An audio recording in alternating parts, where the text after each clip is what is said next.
Quem era a liderança da época?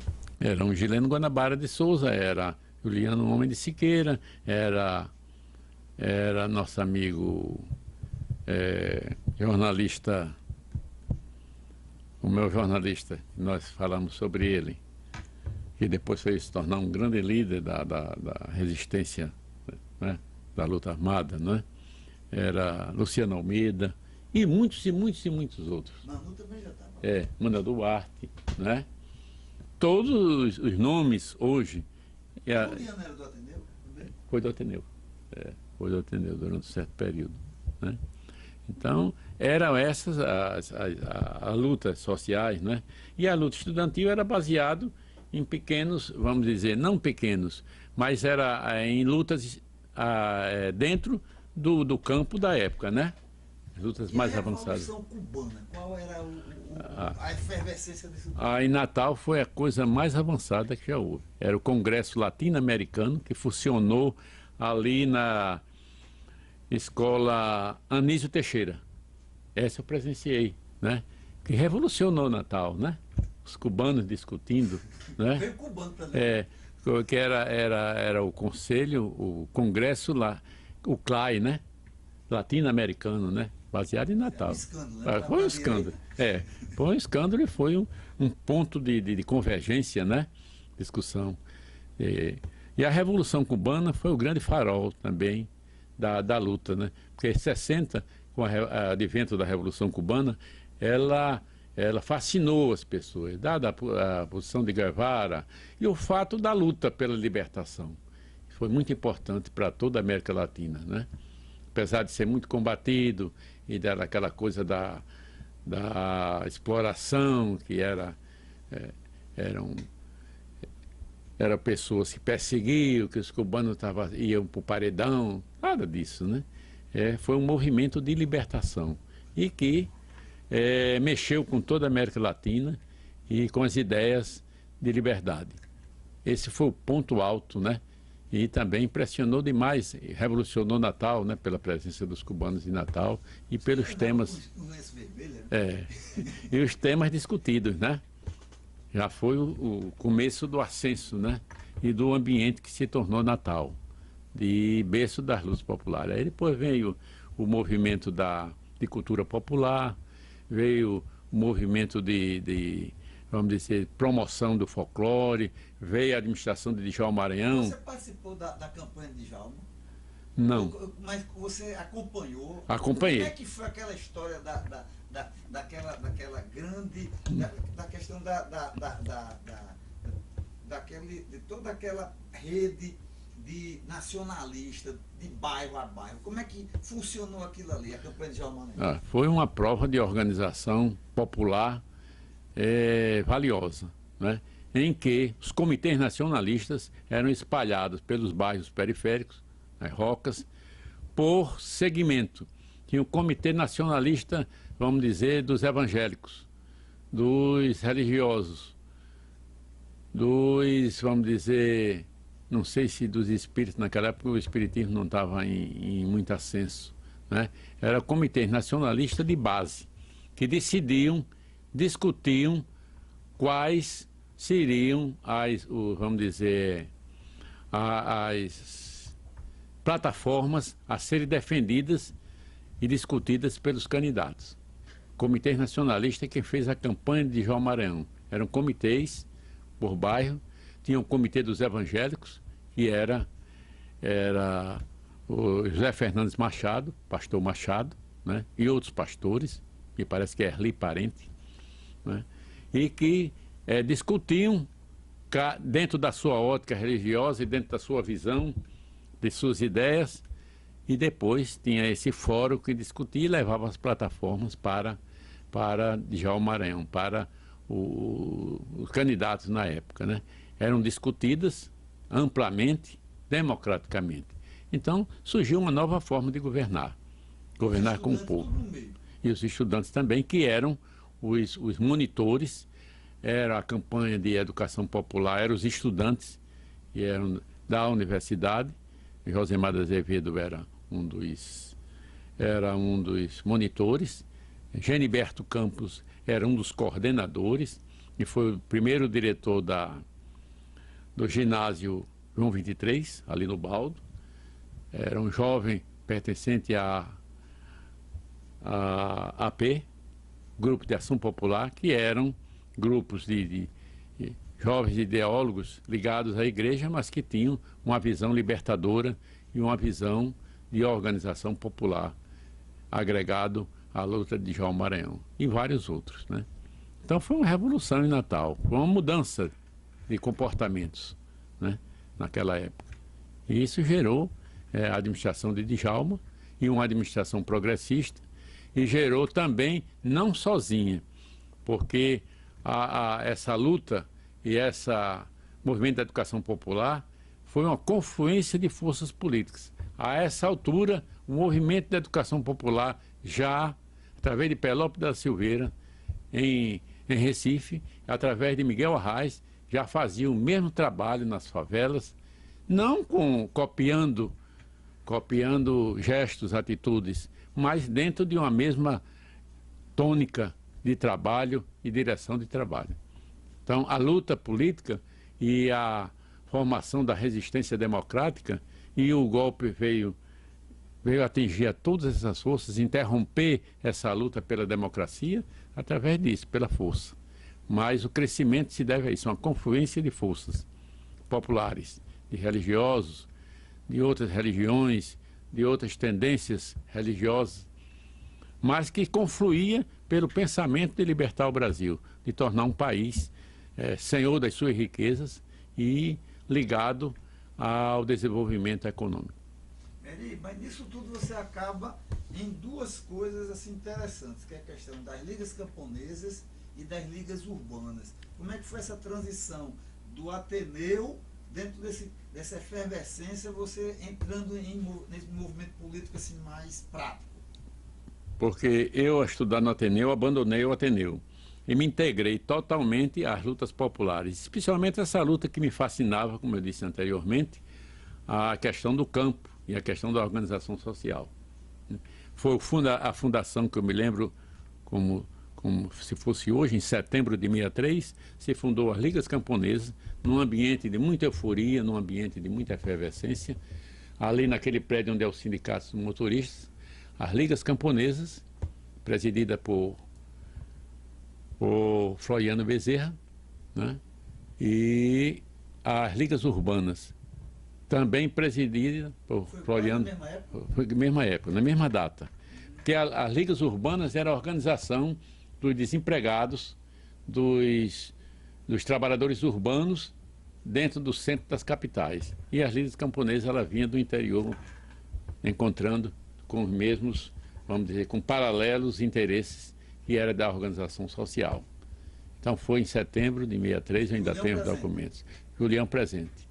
E tinha cerca de 400 a 500 pessoas na época, e eu muito jovem, 16 anos, mais ou menos, quase menino, trouxe todo esse pessoal do interior. Teve a participação de todos os sindicatos, todas as forças políticas. Então, esse conglomerado de força ele surgiu num momento ímpar na sociedade, em que Recife se movimentava, de que Paraíba se movimentava com suas ligas camponesas, de que o Nordeste se organizava e Natal também tinha um prefeito progressista que abrigava no seu seio e na sua ação inovadora todas essas forças políticas. Então foi um momento ímpar na sociedade. Muita viagem para o interior, mesmo? Muita viagem. Eu viajava semanalmente para o interior. E Sem estrutura nenhuma? Sem estrutura nenhuma. Eu ia no carro do Movimento de Educação de Base, movimento MEB, que era dirigido, ajudado por Assis Câmara. Ele me levava para as ligas camponesas e ele ia organizar os trabalhadores rurais. Até hoje eu me lembro disso, às vezes ele ri para danado. Sem briga e com muita parceria, né? Com a gasolina dada pela... Quer dizer, isso é um espírito, né? E Rupiano ia para lá para fazer pré-eleções também, todo final de semana. Né? E Rupiano era fascinado pela luta social. E me fala um pouco, Meri, a efervescência cultural, porque além dessa questão da educação popular, vinha muita gente de fora para cá, né? Exatamente. E a questão da cultura popular, da mesma forma que o MCP lá de Pernambuco, como era que funcionava aqui esse esquema? Educação popular, conscientização e cultura popular. Era uma agregação. Era uma agregação. Se movimentava a cultura. Chico Santeiro era o protegido de Djalma Maranhão.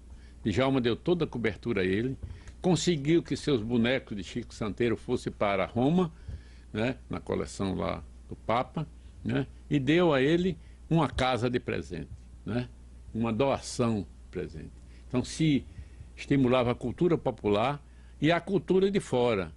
Jorge Amado vinha Natal, Jocelyn Brasil vinha Natal, os grandes nomes da cultura popular iam fazer preleções ali na Galeria de Arte, que é ali na Praça André do Albuquerque.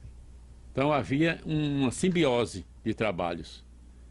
Fazia cultura, fazia administração para o povo e se ajudava a cultura popular, ao carnaval, ao bambelô. Então havia um trabalho coligado. E as bibliotecas? Tinha as bibliotecas volantes, né? Que tinha um carro que agregava um trailer, e as bibliotecas se abriam nos bairros periféricos e passava tantos e tantos dias cedendo livros, emprestando livros, controlando aquilo e dando resultado nas escolas. Tinha as escolas e tinha os livros emprestados. Era um trabalho. Inclusive botava piano em cima de caminhão, né? Também.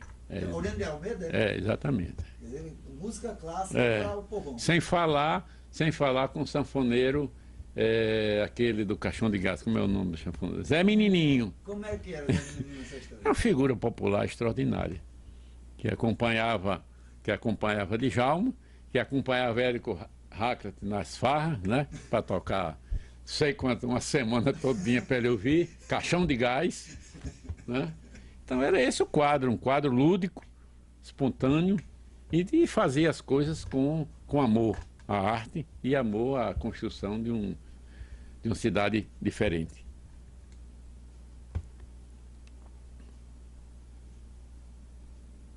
Meri, agora para concluir, veja só, o menino que com 16 anos que estava no Ateneu, com 20 foi entrando no relatório Veras. 22 anos. 22. Hoje com 70 anos, qual é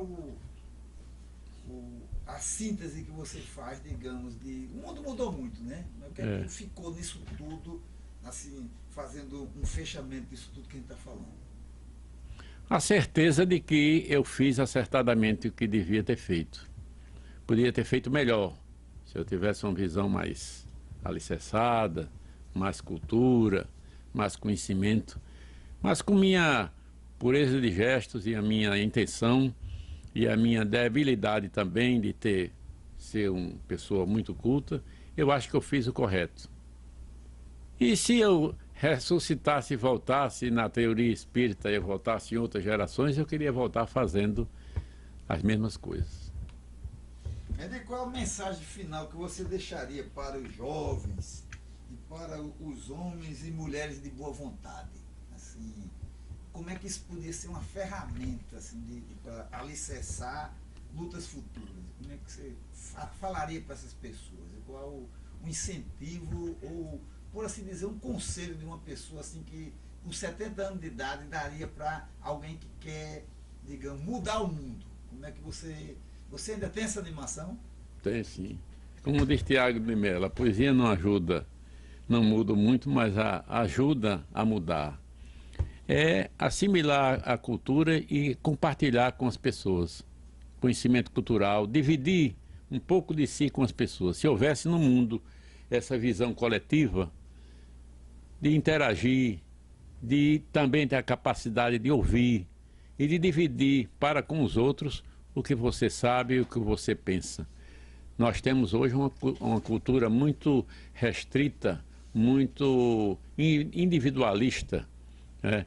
Acumula-se só para colocar os livros na estante e se autopromover. É um espírito muito egoísta. Eu acho que o mundo precisa de mais solidariedade, mais humanismo. Não humanismo só de falar, né? Não a solidariedade apenas de dizer essas palavras, mas de praticá-la. Eu acho que o mundo, a sociedade, todas as ações políticas ou não, essa ação que está sendo feita hoje no Rio Grande do Norte precisa de muita solidariedade, muita fraternidade. Ainda precisa muito. E se houver, ajuda a mudar, ajuda a encaminhar os jovens, ajuda a discutir as coisas que as pessoas precisam ouvir. Às vezes a gente não diz por certo temor de ferir as susceptibilidades, mas a gente precisa dizer o que sente. Abrir o seu coração, emitir a sua opinião. Isso que às vezes eu faço muito em casa. Dorinha, minha companheira, ela tem visões diferentes de mim, e a gente às vezes discute até de ficar meio enfarruscado alguns dias, mas é preciso que a gente seja fiel às ideias, procure expressar as ideias, né? Para que possa ajudar, para que possa definir um perfil, não ficar naquela coisa artificial, de achar que não é e dizer que é. A gente precisa ser mais sincero, ser mais fiel, ser mais autêntico. Essa é a minha mensagem. Quer dizer que valeu a pena lutar. Valeu e muito. Começar tudo de novo. E queria ter mais subsídios, mais talento, mais visão, né? Mais saúde, né? Um pouco mais tudo a gente queria.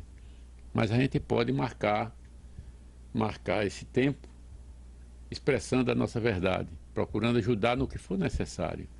Dar a nossa contribuição, sem vaidade, sem artificialismo, né? E com mais solidariedade. Falta dois sentimentos no mundo, na sociedade atual: fraternidade e solidariedade, na prática, não só no dizer e no falar.